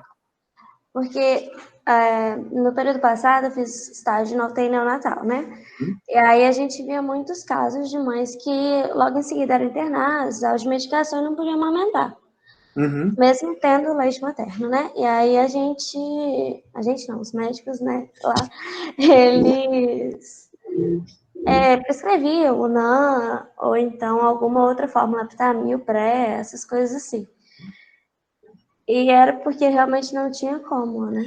Eu vou te dar um dado epidemiológico sobre NAN, ok? Imagina o seguinte, se a mãe come alho ou baunilha, a criança mama 2 vezes mais. Tá? O gosto do alho e o gosto da baunilha, eles vão para o flavor do leite e dão para a criança a sensação de proteção e afeto. O NAN vem do leite da vaca, que come feno, que tem o mesmo gosto. Eu vou te colocar para comer purê de batata, que deve ser uma coisa que você adora, por 6 meses, todos os dias, 6 vezes por dia, o mesmo sabor, 6 vezes ao dia, por 6 meses. E aí você vai me amar profundamente. Pensa, você criança, e alguém fazendo isso com você. É de cortar o coração. Aí o que acontece? Agora vamos evoluir. Essa criança cresceu. Ela virou uma adolescente obesa. Óbvio.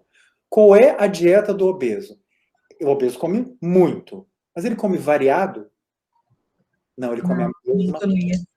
Você traçou a epigenética dessa criança, fazendo com que ela perceba que ela deve consumir o mesmo sabor a vida inteira. E ela vai rejeitar qualquer outro tipo de alimento. Porque você treinou ela para ter o que a gente chama de paladar infantil, né, ou infantilizado. Você tem um tipo de paladar. E aí você vai manter aquele tipo para sempre. Então, é óbvio que tem casos que não tem jeito. A criança tem uma alergia aguda a leite. Você vai ter que entrar com forma de aminoácido. Eu não sei se você já provou esses leites.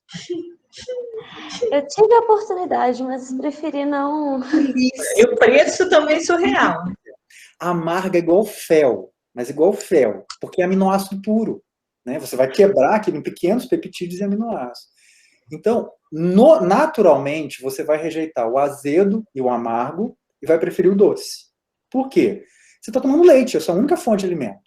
Até os 6 meses, você não vai querer nada azedo, nem nada amargo. Porque se o leite estiver azedo e estiver amargo, ele está estragado. Então, a criança prefere o doce. Depois, ela começa a aceitar o azedo. E, finalmente, ela aceita o amargo. Lá mais para frente. Tá? E tem pessoas que não aceitam nunca amargo. Porque não foram estimuladas por esse processo. Aonde está os alimentos com maior proteção para o nosso organismo, que modulam a epigenética, que diminuem a NF-kappa-beta, que aumentam a interleucina 10? Todos os alimentos que são amargos. Aí pergunta para um obeso se ele gosta de comer alimento amargo. Não. Tá? E aí, então, ele não tem a proteção natural da alimentação. Tá? Então, quando a gente fala assim, vocês estão na linha de frente, tá? A medicina, ela é a primeira necessidade da humanidade. Só que a nutrição, ela vem antes desse processo, porque se você, não nutricionista, mas a nutrição, se você não nutre essa criança adequada, você pode até ter mais pacientes, mas você nunca vai ter a felicidade de ter um paciente que você tem sucesso no tratamento. Entenderam o que eu estou falando? É muito frustrante. Eu vejo os meus amigos e falo assim, Renato, a gente não consegue resolver. Eu falo assim, eu sei. E não tem como resolver mesmo. Porque você já traçou o destino desse indivíduo. Para resolver isso, ele teria que, virar vegetariano, vegano, alguma coisa assim, que só consumisse produtos que protegem ele. Aí ele consegue ter uma mudança de vida. Vocês vão ver que os obesos que melhoram, que perdem muito peso, normalmente passam por um processo de reeducação alimentar drástica, beirando ao veganismo, ao vegetarianismo. Por quê? Eles não estão diminuindo caloria, eles estão aumentando proteção. E aí eles estão modulando a expressão genética. Tudo que você come hoje vai afetar até a sua 5ª geração. Tudo que você comeu. Aí você pensa assim, como assim, Renato? Tudo que você comeu ao longo da sua vida vai passar para o seu filho, para o seu neto, para o seu bisneto, para o seu tataraneto e para o seu outro no seu nome. E aí, tudo que a gente é fruto do que os nossos parentes comeram lá atrás. E a gente acentua ou diminui esse processo. Isso é ciência pura, isso é nutrigenômica, nutrigenética e epigenética. Tá? Então, o gatilho disso é que a gente não sabe. Quando é que a criança fica diabética tipo 1? Depois de uma infecção. Né? Ela tem uma infecção e, em seguida, ela se torna diabética. Da onde vem essa epigenética?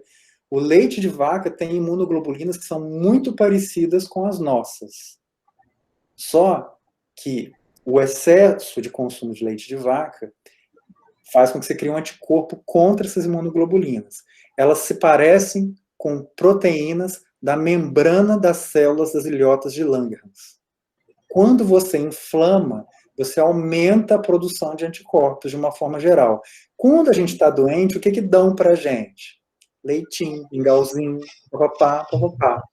Você está colocando o anticorpo e você está fazendo muito antígeno. E aí você destrói as células. Depois desse processo infeccioso, a criança passa a ter, então, diabetes. E é sempre assim. Tá? Se você olhar a história pregressa desse paciente, ele sempre desenvolve diabetes depois de um processo infeccioso. Então, acho que vocês começaram a entender quando a gente fala assim, né? Alergias imediatas, alergias tardias. Esse é o processo. E todos esses processos passam pela alimentação. Todos eles, Fernando. Não tem... Se você me fala assim, não, esse, eu falo assim, passa pela alimentação. Tá? Não tem jeito, porque a alimentação é o processo que mais está frequente na nossa vida. Ah, mas eu moro em São Paulo, eu vivo num ambiente poluído. Tá, mas mesmo assim, isso vai agravar o processo, mas a alimentação vai desencadear todo o processo. Tá? E aí a gente vê historicamente uma evolução da ciência da nutrição, que era a base da medicina. O que Sócrates, Hipócrates falavam? Que a comida é o seu remédio, ou, né, o seu alimento é o seu veneno. Né? Então, quando você estuda a história da medicina, você vê que tudo começou com a alimentação. Veio a industrialização, o processo farmacológico, a gente pega hoje o quê? O sintoma e trata esse sintoma. A gente não trata efetivamente a causa do problema. E é claro que a parte de vocês, né, nesse processo, é pegar o processo agudo e tirar o paciente desse processo. E é isso que vocês têm que fazer mesmo, porque agora não dá mais para cuidar lá do início. Tá? E aí a gente tem tentado, junto dessa equipe multiprofissional, fazer esse acordo, né, tipo, olha aqui, tá vendo? Você é indispensável, mas se você não olhar para o lado de cá, mesmo você sendo indispensável, você vai ser frustrado, porque no final das contas você não vai ter solução. E depois que estraga, quebrou o brinquedo, faz o quê? Coloca o Super Bonder. Remédio perfeito. Né? Então, a ideia é que a gente possa realmente trabalhar junto nesse processo, e aí, que, conhecendo o papel da nutrição, que você está começando a perceber que não é cozinhar, né? Que a pessoa fala, o que o nutricionista faz? Couve. Diet light. Né? O papel não é o processo culinário, a gente possa, em conjunto, dar uma qualidade de vida para esses indivíduos. Né? Você não vai mudar a epigenética, mas você pode silenciar alguns pontos também, né? Usando o que a gente falou desses adaptógenos que agora a gente está estudando. Então, adaptógenos são fitoterápicos, atuam dentro da célula, dentro do DNA da célula, como se ele fosse um nanorobô reconstituindo as partes danificadas da célula. Tá? E aí a gente tem... com a vantagem de que eles não são... você não cria uma resistência a eles. Você pode usar o adaptógeno ao longo da vida que ele não perde o efeito. Ele tem função de proteção. Tá? Um dos adaptógenos que vocês conhecem é o resveratrol, que está na uva, ou no vinho, né, que o pessoal gosta mais no vinho do que na uva. E aí ele funciona como um protetor cardiovascular. Acho que basicamente é isso. Nós já falamos para burro, né? São 2 horas falando aqui. Não sei se era isso que vocês queriam. Não sei se deu para entender um pouquinho mais de nutrição. A gente só falou de intestino. Né? Isso é só o que a gente tenta entender de intestino. E aí, ao longo do processo do intestino, né, os próximos passos são os órgãos e os sistemas. Né? E aí, para cada sistema, tem trocentas coisas também que a gente acaba estudando igual vocês. Só que vocês vão para o lado farmacológico, né, ou cirúrgico, e a gente vai tentando entender esse processo bioquímico. Né? Pois é, Vitória, eu falo que eu estou começando a entender nutrição agora, são 30 anos estudando. Eu falo isso para a Janaína o tempo todo. Agora que eu estou começando a pegar o ritmo. Porque eu fiz meu doutorado em soja, né? Porque eu queria salvar o mundo. Eu queria juntar uma soja hiperproteica com milho hiperproteico. Os dois eram melhorados geneticamente, não eram transgênicos. Eu pensei assim, se eu junto uma soja hiperproteica e um milho hiperproteico, faço um angu, acabou a fome no mundo, né? Vou dar proteína de qualidade para todo mundo. Os ratos desnutriram, caíram pelo e morreram. Eu falei...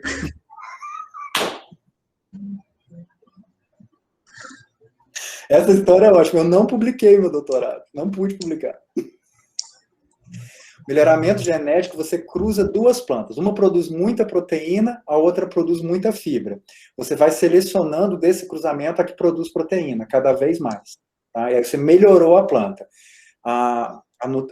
Já o transgênico, você pega um pedaço de DNA, por exemplo, do arroz, da casca do arroz, e introduz nessa soja para que a semente dessa soja seja mais rica em pectina, impedindo que o inseto coma essa semente, aí a casca fica dura. Então você colocou um pedaço de um DNA de uma outra planta nesta planta. Tá? E aí você faz isso por bactérias. O que acontece? A soja, ela tem, 1 grão de soja tem 2.200 proteínas. E ela tem vários carboidratos que são altamente inflamatórios. Mas, o japonês come soja, ele só come soja fermentada. Se você não fermentar a soja, esses carboidratos fazem o mesmo papel do sene e da cáscara sagrada. Eles destroem microviosidade. Então, esses ADs que vocês tomam da vida,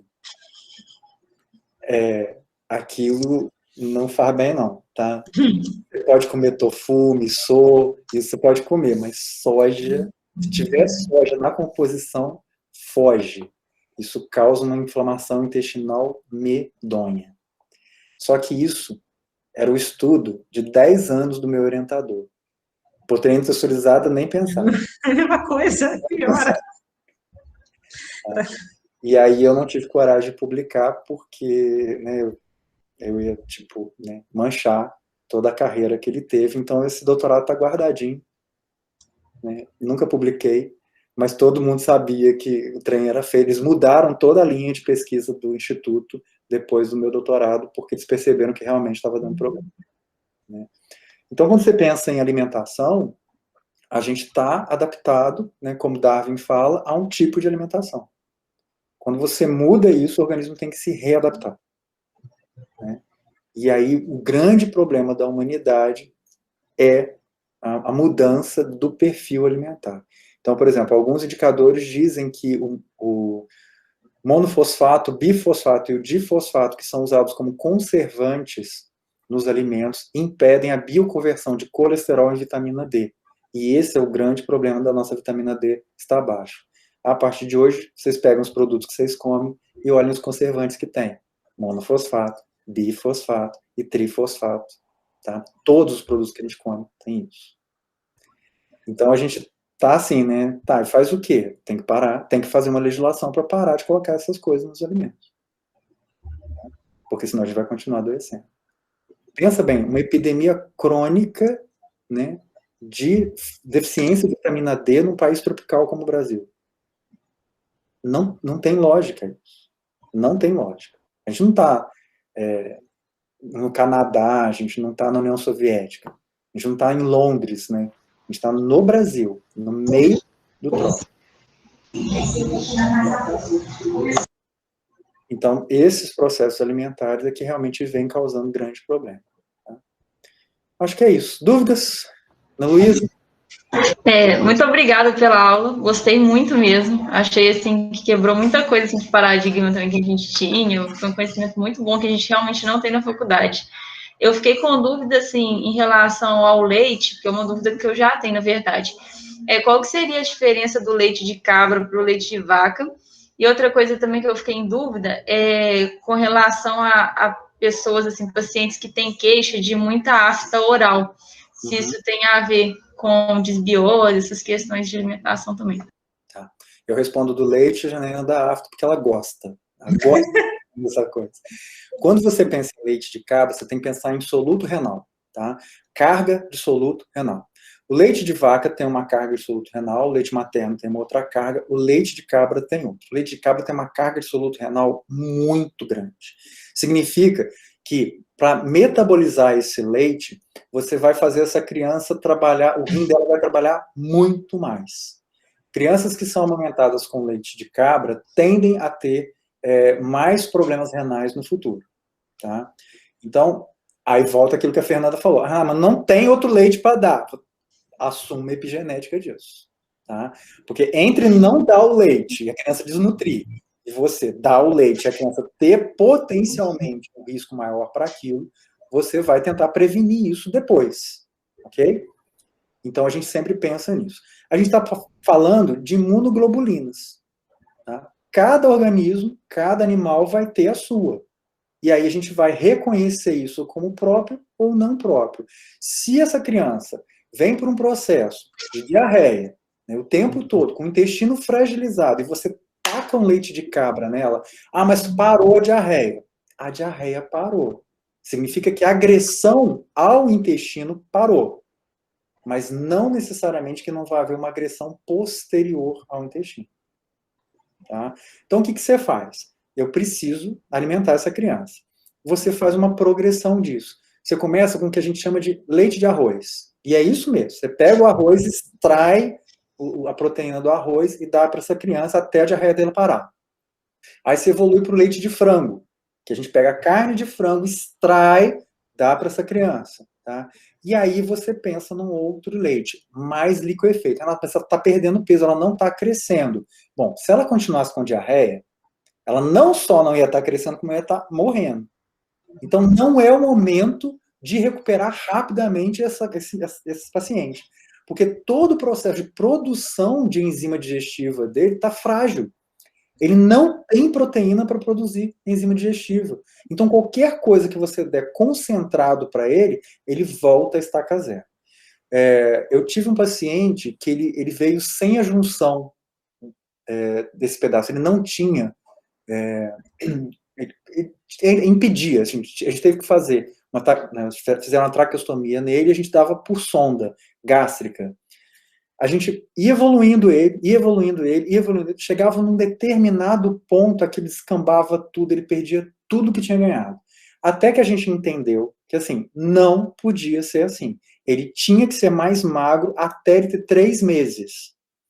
Né? Com 3 meses, a gente conseguiu estabilizar ele, e aí ele foi evoluindo, conseguiu fazer a cirurgia dele, ele voltou a se alimentar via oral, e aí hoje ele é adulto, cresceu, é um menino lindo. Mas tem sempre que pensar assim, toda vez que você for realimentar um paciente, assim, nutrição, eu tenho proteína para fazer enzima digestiva num indivíduo desnutrido? Não. Se eu der, mas aí o aluno de nutrição adora fazer isso, dá dieta hiperproteica e hipercalórica, tem que engordar. Não é a hora. É a hora de você dar tudo diluído para esse paciente. Observando, tá? Pequenos volumes, várias vezes ao dia, e ir testando. Deu diarreia, retira. Tá? E aí você vai diluir muito esse leite de cabra, mais do que a gente dilui leite de vaca. Leite de vaca, se eu não me engano, é 1:1, não é isso, Janaína? 1:1, né? Leite de vaca. Sim. 1:1. Leite de cabra chega a diluir 2:1 por conta da carga de soluto renal. Tá? Você perde proteína, não tem jeito. Tá? E aí depois você vai concentrando até esse intestino ficar bem formado. Janaína agora vai falar das aftas, que ela adora. Sim, Ana, a afta tem relação com a desbiose, sim, né? Porque a nossa primeira via de digestão acontece na boca. Então, se é aquele paciente que mastiga rápido, ele vai ter um tipo de digestão. Se é aquele paciente que mastiga devagar, mais vezes, ele vai ter uma digestão melhor. E muitas vezes a afta reflete como está seu estômago, né? Se não ser uma afta também por estresse também, ou você está nervoso, você começa a morder mais a boca. Mas não ser nesse caso, está relacionado à desbiose, sim. Eu gosto muito de usar, sabe por quê? Passar óleo de coco, porque o óleo de coco é excelente cicatrizante por causa de fonte de TCM, então é maravilhoso, assim, é uma coisa bem prática, simples e barata que dá para fazer com esses pacientes. TCM, né, triglicerídeo cadeia média. Os triglicerídeos precisam de enzima digestiva para ser absorvido. O TCM não precisa. Por isso que a gente usa TCM para escara de pressão. Cicatrização. Tá? Paciente queimado. Graxa essencial com linoleico e linolênico. E aí você usa, ele funciona melhor do que papaina, melhor do que o processo de debridação. Com 3 dias, você vê os grumos crescendo de tecido. É a coisa mais linda do mundo. Você pega aqueles caras gigantescos, joga TCM ali, em 3 dias, você começa a ver as verruguinhas de crescimento. E uma dica, para herpes labial. Tá? Você passa TCM em 1 dia, certo? O paciente queimado também já tive resultado bastante legal com óleo de coco. Aí a gente vira e fala assim para a enfermagem, ó, taca TCM. A enfermagem vai e faz o processo. Hoje, inclusive, eu tive aula, né? A nutricionista da Santa Casa deu aula para a gente, porque os meninos vão para o estágio, né? E ela estava falando do processo dos pacientes de Covid que estão ficando com escaras, porque faz o decúbito, né? E agora estão colocando pronado, então dá escara, não tem jeito, né? E aí a gente estava até comentando que tem esse livro aqui, que é um tratado de feridas, vou colocar aqui, um tratado de feridas, que é excelente, ele tem 3 capítulos só de nutrição, e funciona muito, porque eu trabalhei com a Thelma Giovannini, que é uma enfermeira famosa aqui em Juiz de Fora, e com o... esqueci o nome dele. Daqui a pouco eu lembro. E a gente trabalhava junto e a gente trabalhou muito com o TCM com os pacientes que eles tinham. Né? Então, você sempre pensa assim, tem uma ferida, eu preciso nutrir essa ferida, triglicerídeo cadeia média. O que ele faz? Ele entra na célula, promove crescimento porque é nutriente para a célula, ele faz um efeito tampão impedindo o crescimento bacteriano, que é óleo, bactéria não nada em óleo, né? Você gruda ela ali, então você protege a superfície de contato, faz um efeito tampão e faz a nutrição do tecido. E aí, se ele é rico em ácido graxo essencial, ele faz crescimento celular. Então, ele promove crescimento celular. Então, se ele é rico em linoleico e linolênico, aí ele ainda faz o crescimento celular. Vocês vão encontrar isso no mercado como Dersan. Tá? Só que o Dersan, ele tem um pouquinho de TCM e bastante emoluente, que vai ser o creme. O que a gente fala é assim, usa o próprio TCM, que é feito do óleo de coco. Tá? E aí, assim, é bastante cicatrizante. Por isso que a gente fala quando tem dermatite, né, fala assim, ó, passa um pouquinho no rosto para diminuir a coceira, diminuir os processos. E funciona bastante. Tá, joia. Muito obrigada. Alguém mais tem alguma dúvida? É isso, né, Fernanda? Já tô até com hipoglicemia aqui, de tanto que eu falei. Eu queria só perguntar uma coisa. Assim, em posto de saúde, por exemplo, a gente não vê que não tem, muitos pacientes não têm acesso, né? Não tem condição financeira de, por exemplo, pagar um nutricionista, e o nutricionista demora muito para poder atender, o da prefeitura. Vocês estavam falando antes com relação à parte inflamatória e tal. Nós, como, tipo, as pessoas estão atendendo o paciente naquele primeiro momento, o que a gente poderia fazer para ajudá-lo? O que a gente poderia passar enquanto ele não consegue o atendimento de vocês, por exemplo, sabe? Aí eu vou falar como delegado do conselho, tá? Eu já fui delegado do conselho de nutricionista, eu tive que estudar essas porcarias, dessas leis todas para entender esse processo. Uma coisa é a de prescrição dietoterápica. Café da manhã, almoço, jantar, ceia. Isso é exclusivo do nutricionista. Quando você tem uma listagem de alimentos por horário e uma assinatura, significa que o nutricionista tem que fazer isso. Outra coisa é orientação nutricional. A orientação nutricional, ela não é exclusiva do nutricionista. Então, por exemplo, olha, Renato, eu orientei que ele consumisse no almoço mais carne, porque ele está com anemia. E aí eu orientei que ele consumisse uma carne com suco de laranja, porque a vitamina C aumenta a absorção de ferro M. Isso é orientação nutricional. Qualquer indivíduo pode fazer isso. Agora eu vou te falar como Renato, tá? Se você tem um paciente que tem uma deficiência clara e você não tem na assistência básica de saúde um nutricionista, porque a gente não tem, deveria, mas não tem, você tem duas opções. Ou você encaminha para um nutricionista que vai atender ele como voluntário, né? Ou você vai fazer a orientação dele sim, tá? E vai fazer, não uma prescrição para você não ser judicializado, mas vai fazer uma orientação mais detalhada desse processo. Que é a mesma coisa que a gente faz. Se você tem um indivíduo em crise, ele não consegue, o que você vai fazer? Você vai deixar esse indivíduo ficar na crise? Não é o nosso papel, tá? Igual você estava falando, assim, com relação ao colesterol. Às vezes, tipo, tentar em um primeiro momento usar a cúrcuma, usar o ômega 3, em vez de entrar com uma estatina, por exemplo. Na nossa legislação, a gente tem que ter o título de especialista em fitoterapia. Não sei como é na medicina. Tá? Eu acho que vocês têm que ter o título também. Né? Tem que ter alguma especialização para poder fazer a prescrição. Não sei. Na nutrição, na farmácia, na enfermagem, a gente tem que ter o título. Então, assim, essas orientações, elas são orientações gerais. Por exemplo, muitas vezes o paciente está usando estatina, eu entro com a cúrcuma, entro com o ômega 3 e informo ao médico, ó, o paciente está há tanto tempo usando estatina, né, não está vendo melhora do quadro, eu entrei com essa dieta e com essa suplementação. Solicito observar na próxima consulta exame para verificar a continuidade do procedimento. Pronto. E aí, eu tenho a sorte de sempre ter trabalhado com pessoas que, assim, que adoram trabalhar junto com o nutricionista, então eu nunca tive problema.